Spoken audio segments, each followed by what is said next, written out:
अस्सलामुअलैकुम वरहमतुल्लाहि वबरकातुहू। बिस्मिल्लाहिर्रहमानिर्रहीम। मैं डॉक्टर हाफिज ए.एस. अंजम, आप देख रहे हैं डॉक्टर हाफिज ए.एस. क्लिनिक।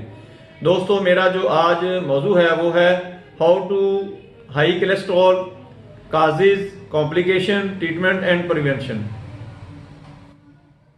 हाई कोलेस्ट्रॉल की वजूहात क्या है, इसकी पेचीदगियाँ क्या हैं, होम्योपैथिक में इसका इलाज क्या है और इससे बचने की कौन सी एहतियाती तदाबीर इख्तियार की जा सकती हैं। दोस्तों, इसकी काजेज में जो है वो बॉडी में कोई स्ट्रेस हो, कोई इन्फ्लामेशन हो, या कोई लोग फैट वाली, चर्बी वाली, चिकनाई वाली डेयरी प्रोडक्शन ज्यादा इस्तेमाल करते हैं, एक्सरसाइज नहीं करते, उनका कोलेस्ट्रॉल लेवल बढ़ जाता है। इनमें भी कोलेस्ट्रॉल की किस्में होती हैं। VLDL, LDL ये बैड कोलेस्ट्रॉल होता है, HDL ये गुड कोलेस्ट्रॉल होता है। अगर HDL 50 से ऊपर हो तो ये सेहत के लिए अच्छा है और दूसरे बैड कोलेस्ट्रॉल को ठीक भी रखता है और उनको क्लीन भी करता है, यानी साफ करता है। इसकी वजूहात का अगर तदारक ना किया जाए तो फिर कॉम्प्लिकेशन पैदा हो जाती है।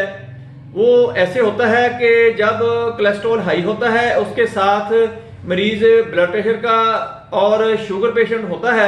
जब ब्लड प्रेशर भी हाई रहता हो और शुगर भी हाई रहती हो तो उस वक्त वेन्स में क्रैक, इंटरनल एंड्रोथेलियम में इंजरी वगैरह हो जाती है। वहां पर जो कोलेस्ट्रॉल होता है वो चिपकना शुरू हो जाता है और उसके साथ जो दूसरे ब्लड सेल्स होते हैं वो भी चिपक कर वहां प्लाक बना देते हैं और कैल्शियम को बॉडी वहां पर प्रोवाइड करती है, वो उसकी बाइंडिंग करता है, यानी उसको डिपॉजिट कर देता है ताकि टूटे ना। लेकिन बाज दफा ये प्लाक टूट जाता है और कोई क्लाट छोटी वेन्स में जाकर फंस जाता है। जब छोटी वेन्स में जाकर फंस जाता है तो हार्ट पीछे से ब्लड की पंपिंग कर रहा होता है, क्योंकि हार्ट का बेसिकली काम यही होता है कि खून को पंपिंग करके खून की ब्लड सर्कुलेशन जो जिस्म में पूरी बॉडी में मुहैया करना होता है वो हार्ट ने पंपिंग के जरिए करना होता है। वो जब रुकावट आगे आ जाती है तो पीछे से हार्ट पंपिंग करता है। इस तरह हार्ट के ऊपर प्रेशर बनना शुरू हो जाता है, हार्ट स्ट्रेस होता है जिसकी वजह से हार्ट फेलियर हो जाता है। यहां पर इंसानी जिंदगी जाया होने का भी खदशा पैदा हो जाता है। ये इतनी शदीद किस्म की कॉम्प्लिकेशन होती है।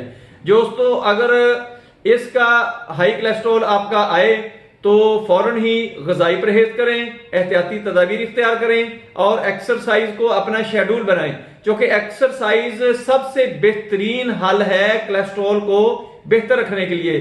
क्योंकि एक्सरसाइज जब आप करते हैं तो HDL जो गुड कोलेस्ट्रॉल होता है वो उसका लेवल ठीक हो जाता है। जब उसका लेवल ठीक हो तो वो दूसरे कोलेस्ट्रॉल को, बैड कोलेस्ट्रॉल को बढ़ने नहीं देता। दोस्तों, अब हम इसकी मेडिसिन ट्रीटमेंट की तरफ आते हैं। सबसे पहली जो मेडिसिन है हाई कोलेस्ट्रॉल के लिए वो है एलियम स्टाइवा। जो हम लहसुन खाते हैं इससे मेडिसिन बनती है। इसकी आपने मदर टेंक्चर में इसको ले लेना है। सुबह दोपहर शाम 10-10 कतरे इसके पानी के अंदर डालकर इस्तेमाल करें। इंशाल्लाह कोलेस्ट्रॉल लेवल जो है वो ठीक होना शुरू हो जाएगा। और इसके साथ एक और मेडिसिन जो है वो है आरम मेटलिकम। वो सोने से बनती है, यानी गोल्ड मेटल से बनती है। आरम मेटलिकम को आपने 30 ताकत में ले लेना है। उसको सुबह दोपहर शाम 5-5 कतरे पानी के आधे कप के अंदर डाल लें। उसको अच्छी तरह हिलाकर आपने पी लेना है। इसके बाद कलकेरिया का मेडिसिन है। जो लोग जिस्म मोटा हो जाता है, फरबापन होता है जिनमें, उनके लिए ये बहुत ही बेहतरीन दवाई है। ये मोटापे को भी कम करती है और उसके साथ साथ कोलेस्ट्रॉल लेवल को भी, जो मोटे लोगों का कोलेस्ट्रॉल लेवल हाई हो जाता है उनको बेहतर करती है। उसके लिए ये बहुत ही बेहतरीन दवाई है। कलकेरिया कार्ब आपने 200 ताकत में लेनी है। सुबह शाम 5-5 कतरे आधे कप पानी में डालकर उसको अच्छी तरह हिलाकर आपने पी लेनी है। इससे मोटापा भी खत्म हो जाएगा और कोलेस्ट्रॉल लेवल भी ठीक हो जाएगा। जो लोग स्मोकिंग करते हैं, अल्कोहल शराब वगैरह पीते हैं, तंबाकू का इस्तेमाल करते हैं, नस्वार इस्तेमाल करते हैं जिसको बीड़ा भी कहा जाता है, इनके लिए है नक्सवामिका। नक्सवामिका जो दवाई है वो आपने 30 ताकत में लेनी है। 5-5 कतरे सुबह दोपहर शाम वो डायरेक्ट भी आप ये अद्वियात इस्तेमाल कर सकते हैं, लेकिन ये कड़वी होती हैं, इसलिए पानी के अंदर डालकर इनको इस्तेमाल करें। ये जो नक्सवाइमिका का मरीज होता है, जो अल्कोहल डाइल्यूशन वगैरह इस्तेमाल करता है, सिगरेट नोशी स्मोकिंग वगैरह करता है, ये इसके लिए बेहतरीन है। जो अंदरूनी आज़ा को उससे नुकसान हो चुका होगा उसको भी रिप्लेस करेगी और कोलेस्ट्रॉल लेवल को भी बेहतर कर देगी। दोस्तों, इसके साथ साथ आपने ग़िज़ाई एहतियात बहुत ज़्यादा करना है कि खुराक में अपनी में ओमेगा 3 एंटीऑक्सीडेंट जो है उसको बढ़ाएं और ओमेगा 3 एंटीऑक्सीडेंट 6 जो है उसको कम करें। बैलेंस जो खुराक है वो इस्तेमाल करें, चिकनाई वाली कार्बोहाइड्रेट्स और मक्खन घी वगैरह इस्तेमाल ना करें, क्योंकि ये नुकसानदेह हैं। ये आप इन एहतियाती तदाबीर को अपनाकर हाई कोलेस्ट्रॉल के रिस्क से बच सकते हैं। दोस्तों, मेरी वीडियो पसंद आए इसको लाइक करें, दोस्तों रिश्तेदारों में इसको शेयर करें, बेल आइकन को पुश करें और मेरे चैनल को सब्सक्राइब करें। आपके जहन में अगर कोई कमेंट हो, कोई क्वेश्चन हो तो आप मेरे कमेंट बॉक्स में करें, मैं उसका आपको जवाब दे दूंगा।